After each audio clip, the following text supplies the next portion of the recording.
Tirer profit du dividende de genre pour accélérer la croissance économique en zone CEDEAO, c'est le nom d'un projet de recherche pour la promotion du genre dans la sous-région.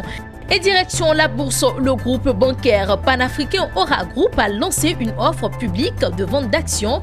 Cette annonce officielle a été faite au cours d'une conférence de presse.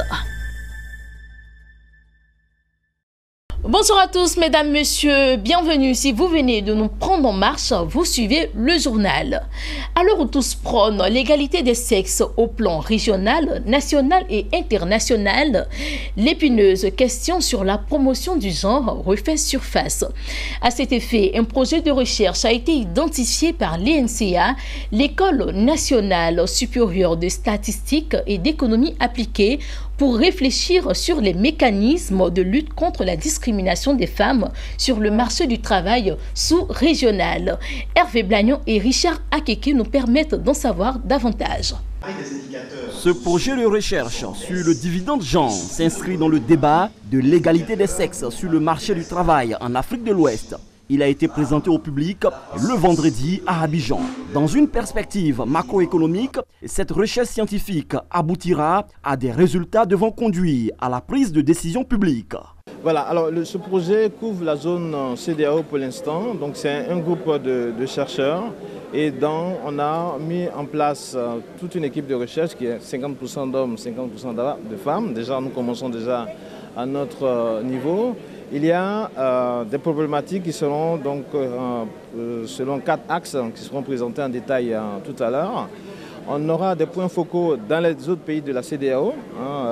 Donc il y a une analyse qui se fera du point de vue macroéconomique. On va regarder par exemple au niveau des budgets des différents États, comment on prend en compte la question du genre. On va regarder dans les statistiques sociales qui sont produites à travers des enquêtes du type niveau de vie, comment est-ce que la question du genre contribue à la question de croissance économique. Ce projet d'étude bénéficie du financement du Centre de recherche pour le développement international CRDI du Canada. Un appui de 300 millions de francs CFA de ce pays est consacré à la mise en œuvre du projet. Alors, de façon concrète, le projet cible une des priorités du Canada, qui est l'égalité entre les sexes. Et nous avons une politique d'aide internationale féministe qui parle de l'importance d'intégrer les femmes et les filles dans toutes les actions que nous faisons pour la réduction de la pauvreté. Le gouvernement ivoirien reste attentif aux résultats de cette recherche scientifique sur le genre. Président, le lancement officiel de cet atelier, la ministre du Plan et du Développement, Kabaniale, a dressé un tableau peu reluisant de la place des femmes dans la croissance économique en Afrique de l'Ouest. Il convient de rappeler que le taux de scolarisation de la jeune fille reste encore faible dans de nombreux pays de la zone. Pour exemple, il est de 14% au Niger, 16% au Burkina Faso, 25% en Côte d'Ivoire. Il en est de même du taux d'alphabétisation des jeunes filles, de 15 à 24 ans, estimé à 23% au Niger, 33% au Burkina, 39% au Mali. Le projet d'étude portant sur l'amélioration de l'égalité entre les femmes et les hommes sur le marché du travail dans l'espace CEDEAO s'étend sur 30 mois. Comme annoncé dans les titres, Aura Group fait son entrée en bourse.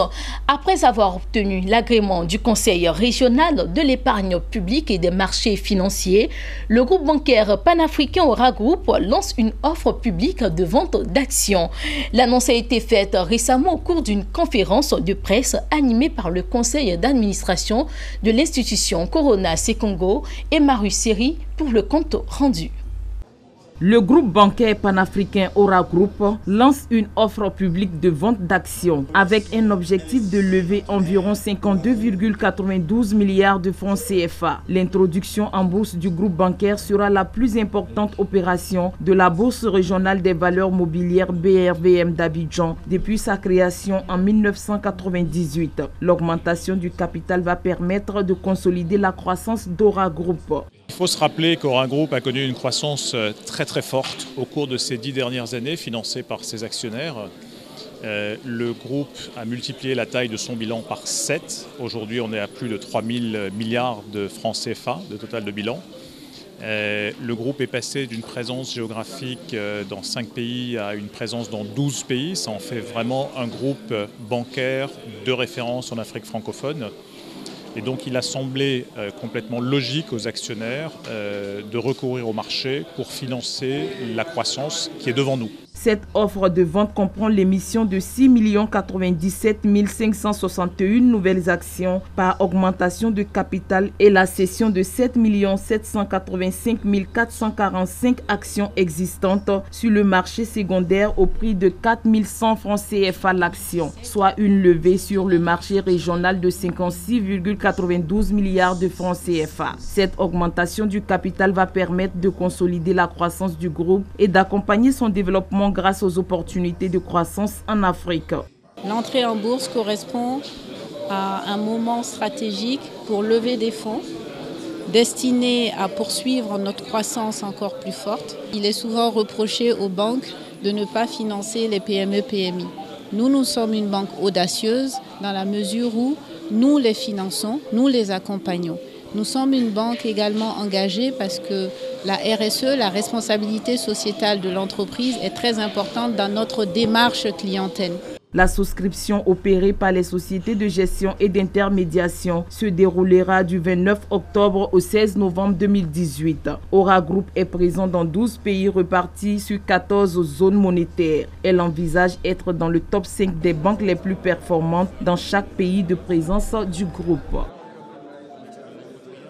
Il s'est également tenu à Abidjan une rencontre entre le directeur de la BCEAO, les acteurs du secteur bancaire, les opérateurs économiques sur les transferts en dehors de la zone UEMOA. Il a été question du respect de réglementations relatives au rapatriement des recettes d'exportation et de la détention des comptes et des devises. Écoutons la déclaration à l'issue de cette rencontre. Monsieur le Président du Conseil des ministres de l'Union, au titre de la BOAD, le Conseil des ministres se prononcera sur le renforcement des moyens d'intervention de la BOAD à partir d'une consolidation de la solvabilité et l'adéquation des fonds propres et sur la proposition de nomination de commissaire aux comptes de la BOAD pour l'exercice 2019 à 2021. En outre, il sera informé de l'arrêté des comptes intermédiaires de la BOAD au 30 juin 2018, de l'affectation de la dotation annuelle ordinaire versée au titre de l'exercice 2017. Enfin, la BOAD portera à notre connaissance le relevé des décisions de la 110e réunion du conseil d'administration tenue à Abidjan le 19 septembre 2018. Au titre de la commission de l'UEMOA, notre conseil examinera le projet de directive portant cadre réglementaire pour la promotion des investissements dont l'adoption permettra non seulement de définir les droits, les libertés et les obligations des investisseurs, mais d'harmoniser les dispositions fiscales en matière de promotion des investissements, mais également de déterminer les avantages à accorder aux investisseurs et de régir le règlement des éventuels conflits qui pourraient surgir.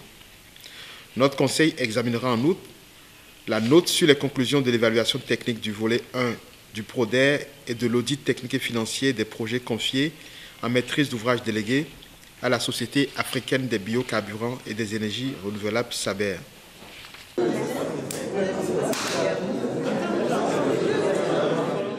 Et pour refermer ce journal, au Nigeria, le conseil d'administration de la Banque africaine de développement BAD a approuvé une facilité de crédit de 50 millions de dollars. 10e banque commerciale au Nigeria par la taille de ses actifs, Fidelity Bank financera des petites et moyennes entreprises PME appartenant à des femmes.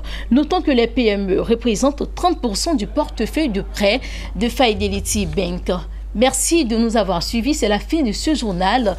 Rendez-vous très bientôt sur Business 24 Africa, l'information se poursuit.